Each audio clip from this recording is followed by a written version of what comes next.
In the opening scene, we see an injured woman in a panic, trying to free her bound hands. When she finally succeeds, she runs into the forest. The events unfold on a remote farm in Georgia. Veterinarian Maggie Chenoweth caught a wasp and offered her son Arlo the chance to listen to a whirlwind in a teacup. Maggie also has a daughter, Meryl. Meanwhile, Ellen Chenoweth, the mother of Maggie's husband James, was busy in the kitchen. James told his wife that the animals were still very agitated. Something had clearly frightened them. When asked if she had made peace with his mom, Maggie replied yes. Things had been rocky between the couple for a while, but Maggie wasn't ready to talk about it yet. As promised to her son, she released the insect. Looking out the window, Arlo noticed one of the lambs running into the forest. In the stable, Maggie noted the animal's nervous behavior. James had been right, something had spooked them. Maggie tried to calm the horses, but it only got worse.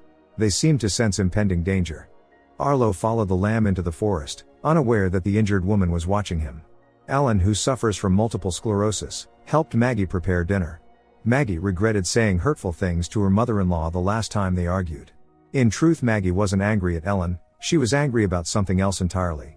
Her marriage was falling apart after a certain event. Maggie was going to gather all the family members for dinner, but Arlo was nowhere to be found. Meryl hadn't seen her younger brother either. No one in the family knew where he was. James assumed Arlo was just playing hide and seek, as he had done before. Suddenly, neighbors Reuben and Valeria Shanley arrived unannounced with their son Nicholas. They lived on a nearby farm. Their horse Scout was injured, and they asked Maggie, as a veterinarian, for help.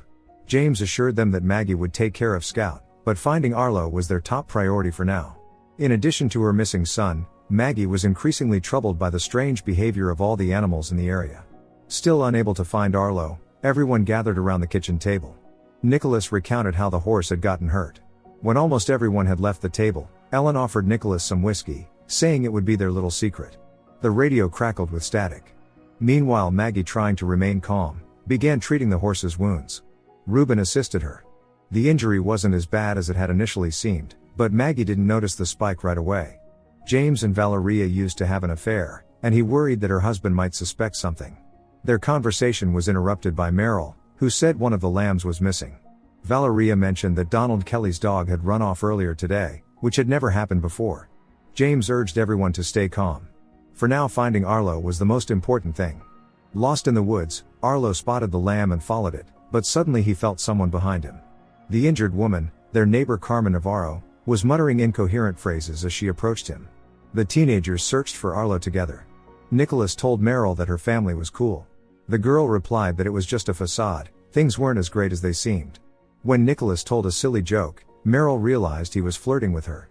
Suddenly a growl startled them. It didn't sound like Arlo. Maggie had no choice but to extract the spike.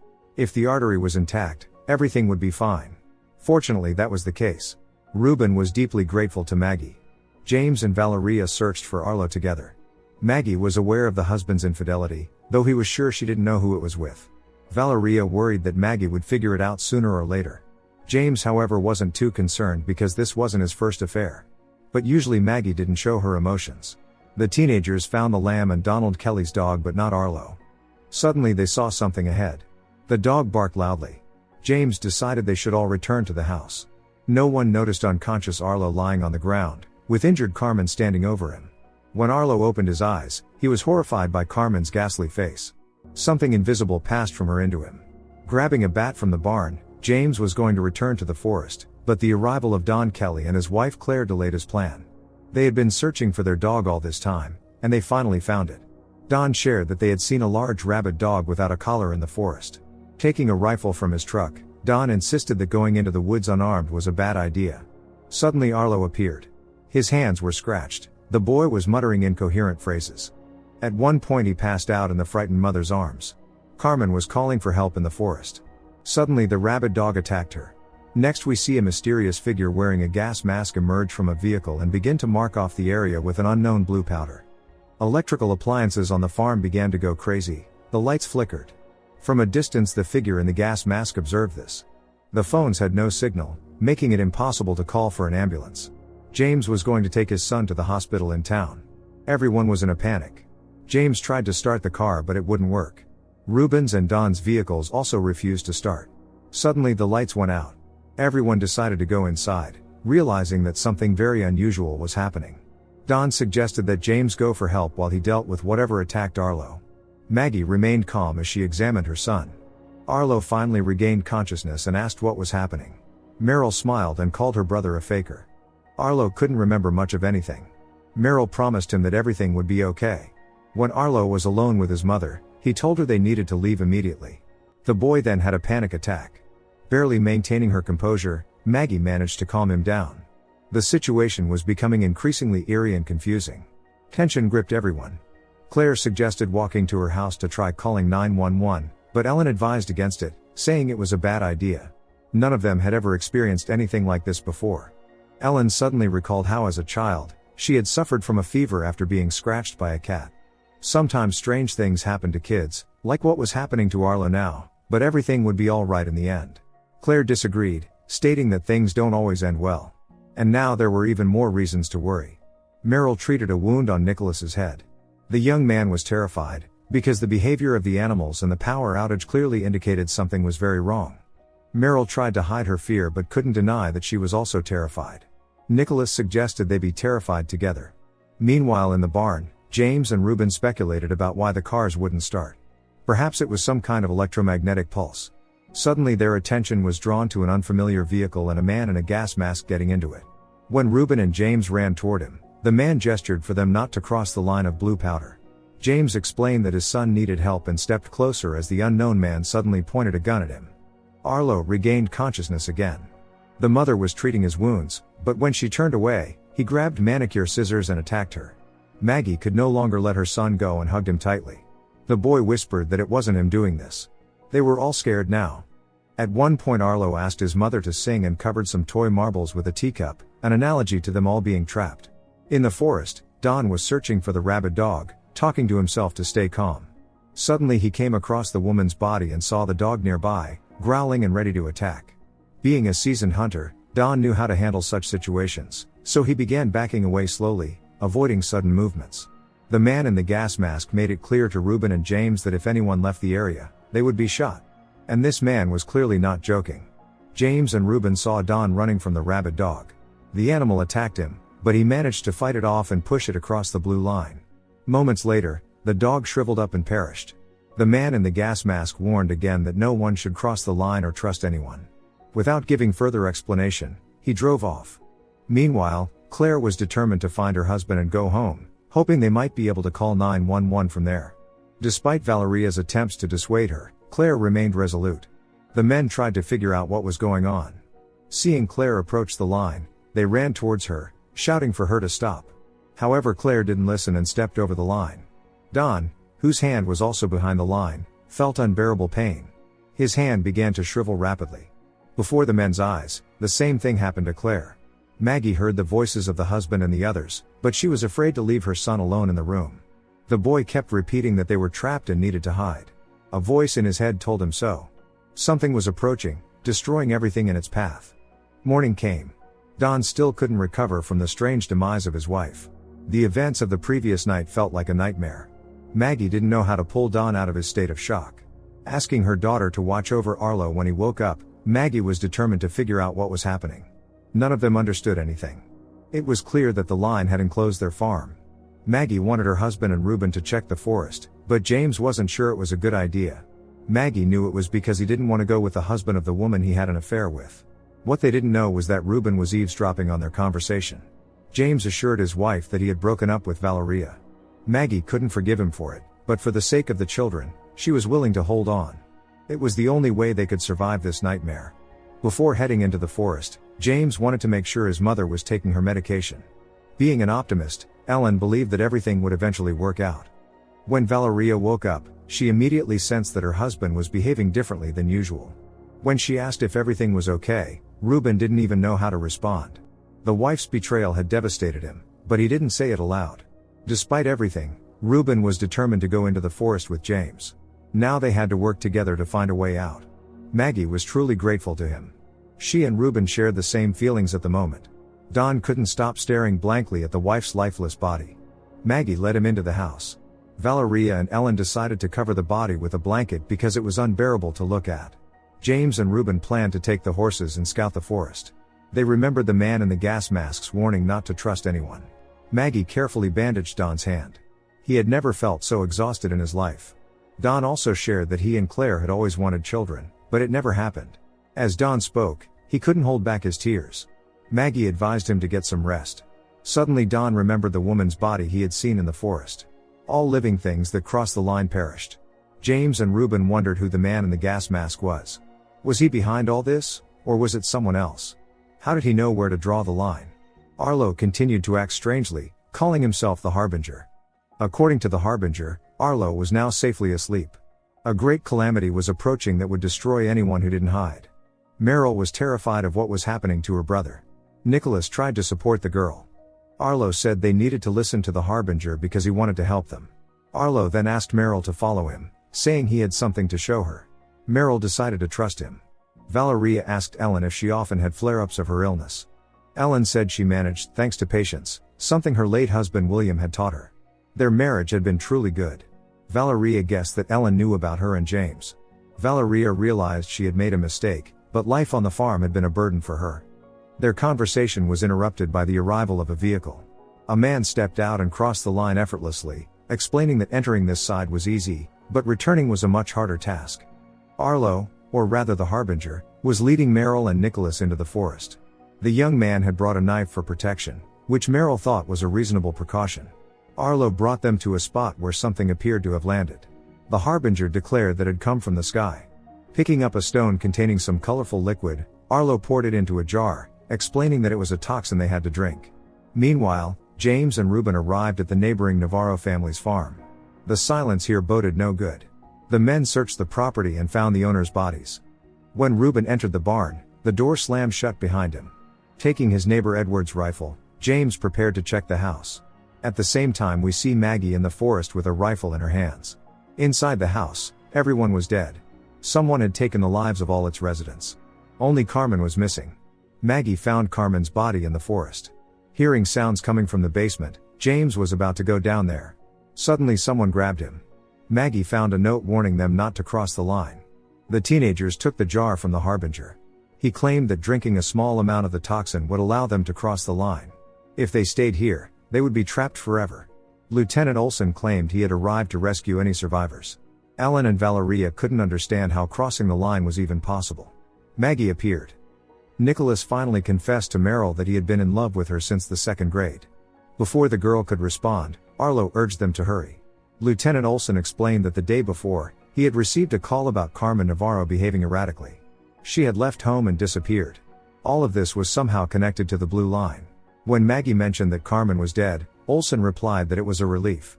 Had anyone come into contact with Carmen while she was alive, it would have been very bad.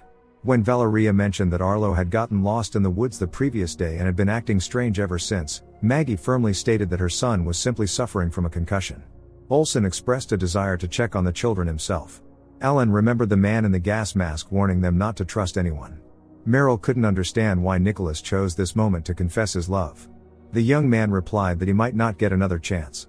Meryl wanted to know where exactly the Harbinger had come from. He answered that he came from space with an important mission. The so-called assassin, who sought to destroy all living things, had lured the Harbinger into a trap. Everything within the blue line was the trap.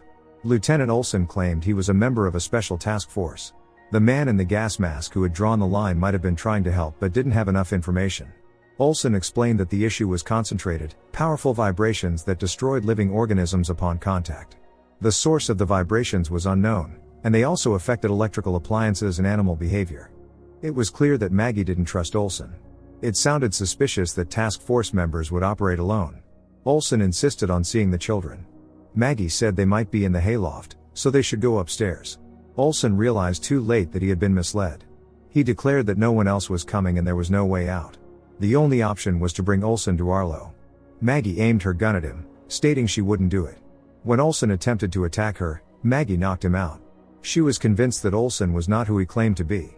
He had lied from the beginning. Moreover, there were marks on Carmen's wrists, meaning she had been restrained. Valeria thought that Olson didn't seem like a liar. Maggie retorted that this was the hallmark of a liar, they look just like us. Valeria caught the insinuation.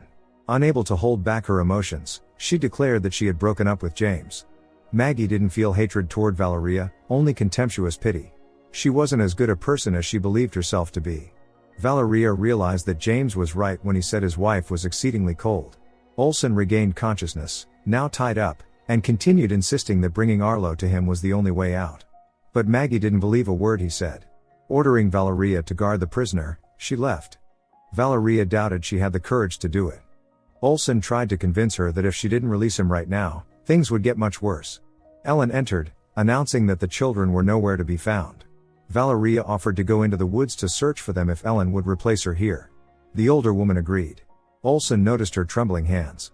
Maggie couldn't let anyone see her breakdown. But she accidentally woke Don, who tried to comfort her. Maggie was on the verge of a panic attack, feeling like she was losing control. The Harbinger and the teenagers encountered the man in the gas mask holding a sign that warned them not to cross the line. The man also wanted them to roll the jar to him. When the teenagers refused, the man in the gas mask easily crossed the line and attempted to take the jar from Nicholas. In the struggle, the jar shattered against a rock, and Nicholas injured the man in the gas mask. The young man realized too late what he had done. Removing the gas mask, Merrill began administering first aid to the man, whose name was McNabb. He immediately recognized the Harbinger. Olsen asked Ellen to wipe his face. When she approached, an alien entity, the assassin, transferred from his body into hers. Her hands stopped trembling. Real Olsen was disoriented, not realizing where he was. The alien in Ellen's body fired a shot, taking his life.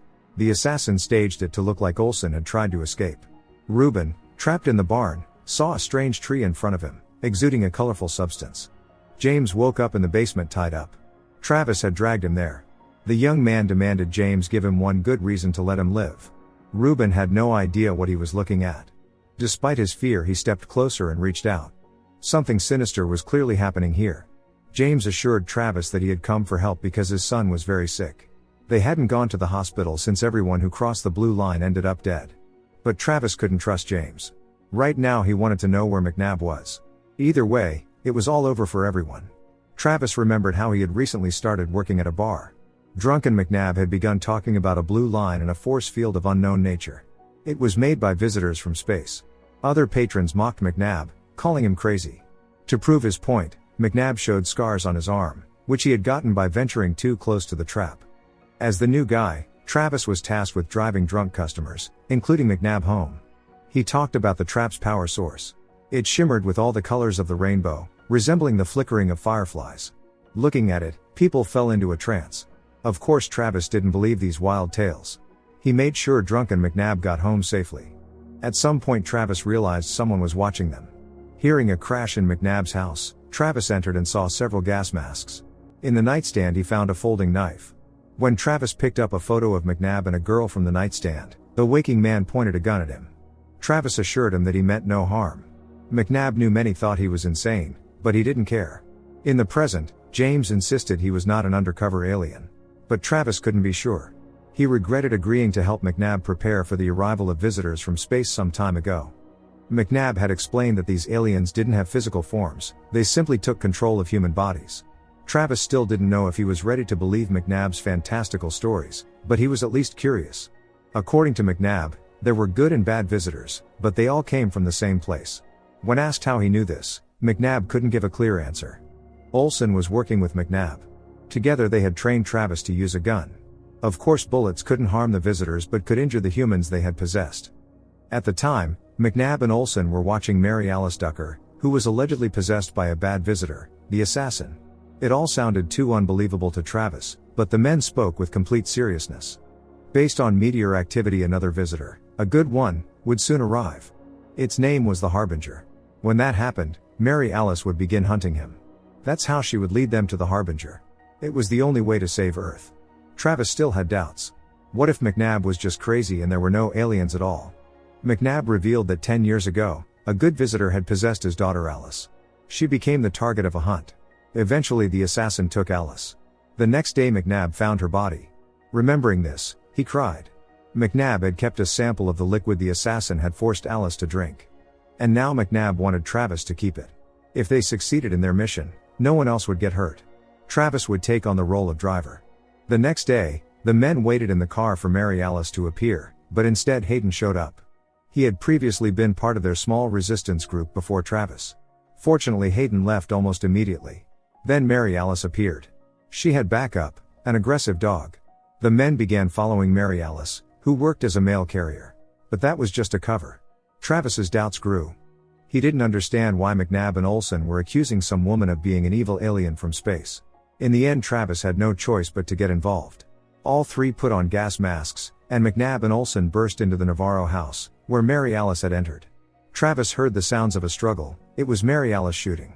Then she went into the barn and poured the toxin onto the floor.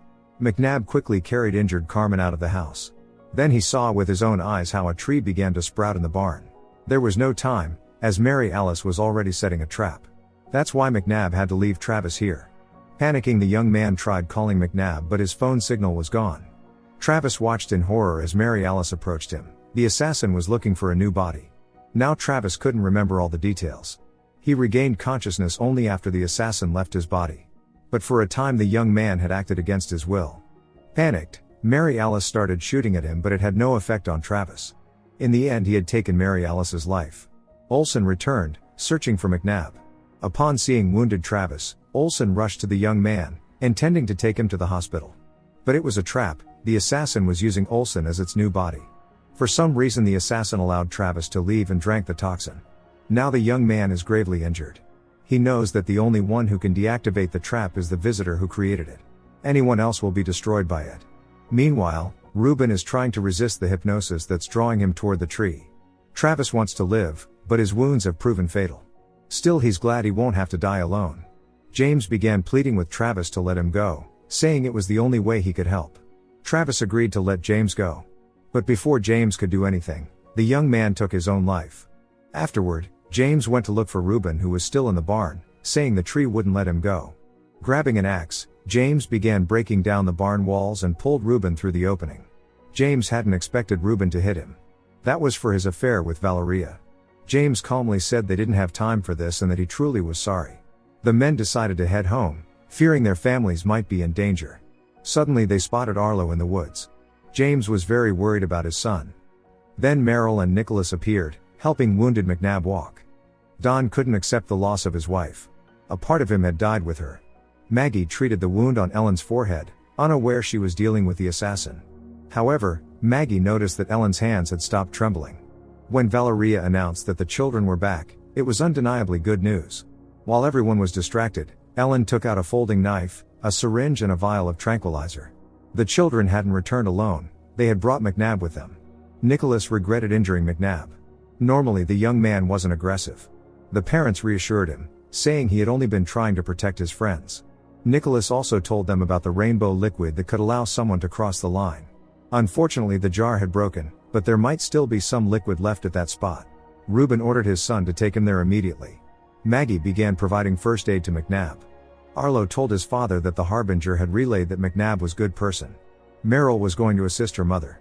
Don told James about Olsen and everything else. No one had seen what happened, but according to Ellen, Olsen had attacked her. However, with his experience, Don was certain that something was wrong. James realized he urgently needed to find his mother. Meanwhile, Nicholas led his parents to the spot where the fight with McNabb had occurred. Valeria already realized the husband was aware of her affair. Tearfully, she assured him that she had broken up with James. Valeria had no explanation for her actions, but she was terrified of losing Ruben. However, he wasn't sure if he could forgive her. Nicholas showed his parents the spot. At the bottom of the jar, there was indeed a little rainbow liquid left. Looking at it, Ruben felt hypnotized. Suddenly an aggressive wolf appeared and began lapping up the liquid. Ruben ordered his son to shoot. Nicholas did so, but only to scare the animal away. The wolf effortlessly crossed the line. But there's no more liquid left. On the ground, Nicholas noticed McNabb's journal. Arlo watched his mother stitch up McNabb's wound. Maggie could only hope that the Harbinger wasn't harming her son. Arlo assured her that the Harbinger wasn't hurting him. He had a mission, to find a certain device and approach it. During this time, Arlo was to remain quiet so as not to wake those who were asleep and hiding within people. Only Arlo could activate the device. Taking a gun, regained consciousness, McNabb said that an invasion was coming. Seeing this, Don realized he had to intervene. Meanwhile, James couldn't find his mother anywhere, but he did notice Don fussing. McNabb declared that the boy was their only hope and that he intended to take him. James tried to convince McNabb that they could get the Harbinger to possess someone else. He also mentioned that both Travis and Olsen were no longer alive. When Don tried to stop McNabb, he got shot. James couldn't stop him either, and McNabb managed to escape. Maggie rushed to help injured Don. Night fell. Asking the family to hide, James prepared to head into the woods to search for his mother. Donald, now recovered from his wound, was ready to join him. At that moment, Reuben and his family returned from the woods. Maggie wanted the Harbinger to leave Arlo's body and move into someone else. However, the Harbinger refused, knowing that as long as he was in Arlo's body, his parents would protect him. Nicholas showed Maggie and Merrill McNabb's journal, hoping it might provide answers. Meanwhile, Reuben and Valeria were also helping search for Ellen. Reuben instructed his wife to wait here. While Nicholas and Merrill read the journal, footsteps echoed through the house. Maggie went downstairs to check what was wrong. Reuben entered the garage, thinking Ellen might be hiding there. Meanwhile, Valeria waited outside, unaware that someone passed behind her. James was also searching for his mother when Donald's dog Duke startled him and knocked him over. Don inspected the barn. Suddenly he heard growling from below. With his gun ready, he went down and found Ellen, leading her back to the house. Everyone debated what to do with Ellen while keeping her tied up. Ellen assured them that the visitor had left her mind. If that was true, then the assassin had moved into someone else among them. It became clear that none of them could disable the trap. Maggie untied Ellen's hands, believing there was no point in holding her captive. None of them could fully trust one another. They concluded that the most important thing was Arlo's well-being, as the Harbinger resided in his mind. Sooner or later, the assassin would make a mistake and reveal itself anyway. Nicholas found nothing in the journal about getting out, but he did discover how to identify the assassin and expel it from a person. The only way was to drown it. McNabb woke up wounded in the woods and approached the blue line.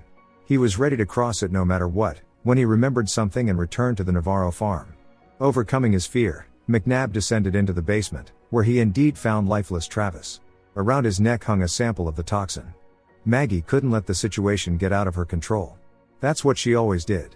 Valeria's behavior struck Maggie as suspicious. Nicholas and Merrill took turns guarding Arlo, not letting the adults near him, knowing that the assassin could be inside any of them. Maggie overheard Ellen telling Valeria about how back in the barn, something had taken over her mind. Ellen remembered little else. Even if they identified the assassin, would they truly go through with drowning it? The men lit a signal fire, hoping someone outside the trap would notice it. It would hardly do any good though. The question of who the visitor was remained unanswered. James and Don suspected it might be Reuben. Don intended to check it out while James tended the fire. For the first time in days, James and his wife spoke. Maggie doubted they could do what needed to be done, even if they found the assassin. She also questioned whether she could even resuscitate. Despite her skills, it all sounded insane. Don's suspicions that Reuben was the visitor deepened, and he aimed his rifle at him. Reuben insisted he wasn't the assassin but revealed he had a plan to get them out of here. Holding a canister of fuel, he urged Don to follow him. Food supplies were running low, but Ellen remained optimistic, while Valeria felt lonely because her husband had grown distant. For a moment, Valeria thought Ellen might still be the assassin. But in the end it was just a feeling. In McNabb's journal, Nicholas read about a case where someone survived after the assassin was expelled from their body. Maybe they could succeed, though Merrill still had doubts. Don was tired of it. He was sure that Reuben was misleading him. However, Reuben refused to abandon his plan, regardless of what Don thought. While Ellen prepared dinner, Valeria tried to deduce who the visitor might be by process of elimination. Everything pointed to Reuben. It could have happened when they were all searching for Ellen. Valeria voiced her suspicions to Ellen. Jason quietly entered the house to check on his son. Maggie hated the helplessness she felt. Reuben planned to burn the alien tree to the ground. At that moment, Don became certain Reuben wasn't the assassin and supported the idea. Reuben set the Navarro barn ablaze. Nicholas continued reading McNabb's journal for more information about the visitors. For an alien to possess a human body, close contact was necessary, almost like a kiss. Merrill realized what Nicholas was trying to imply. She felt drawn to him as well, and they kissed.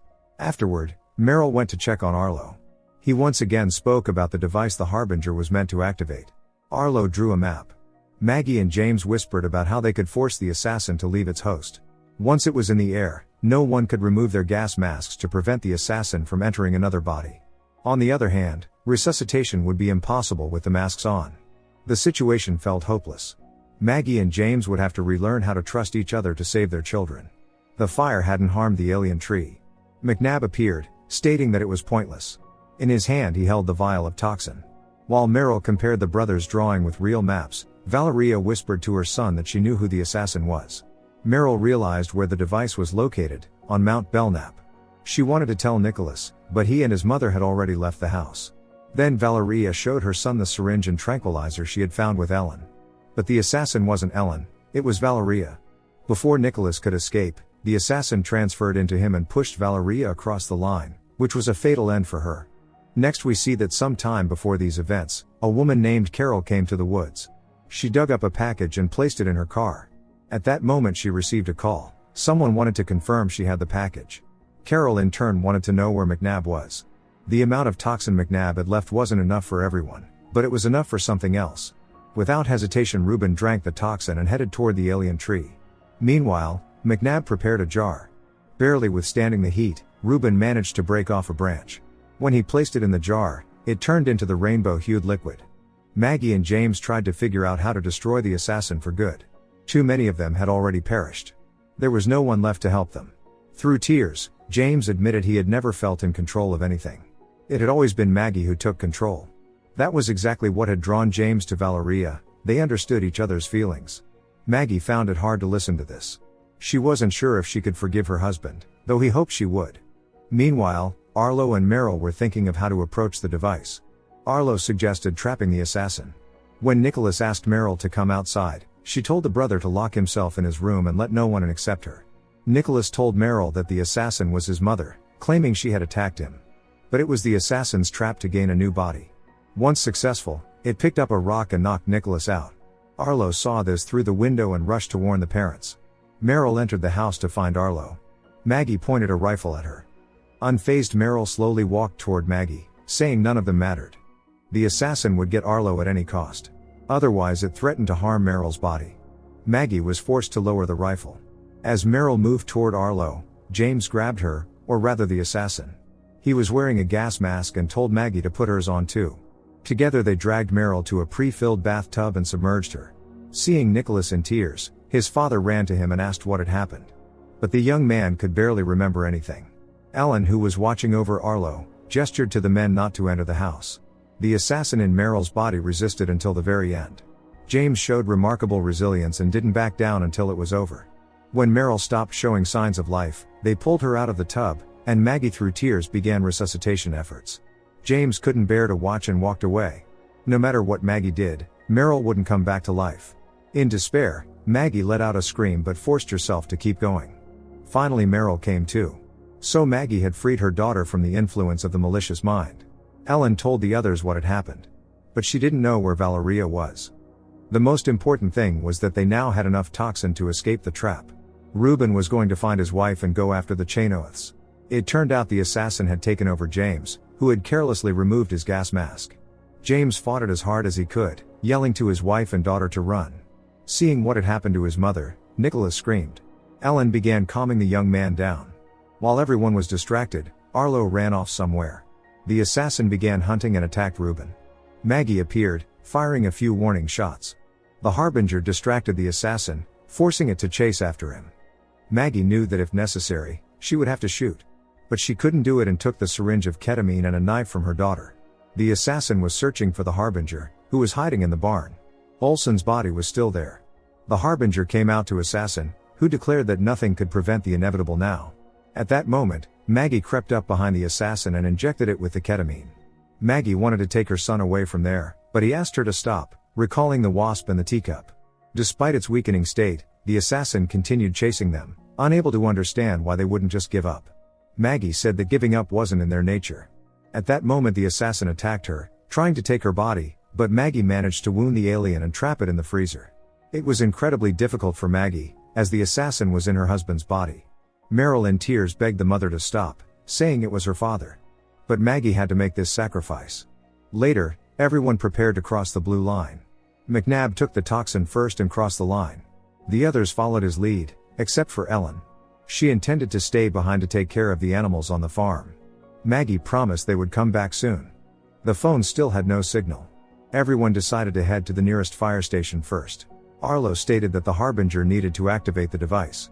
A man and a woman standing in the middle of the road forced them to stop the car. They introduced themselves as Carol and Milo. McNabb knew these people and assured the others they could be trusted. Before Carol could pull the package from her backpack, Hayden appeared in his car and ran her and Milo over. Hayden was wearing a gas mask. With him was another girl who announced over a loudspeaker that the assassins were everywhere. For now, McNabb and the others could only survive if they followed Hayden and the girl. What choice would they make? Don't forget to subscribe to our channel not to miss more exciting new products. Also, the authors will be pleased if you leave your opinion in the comments.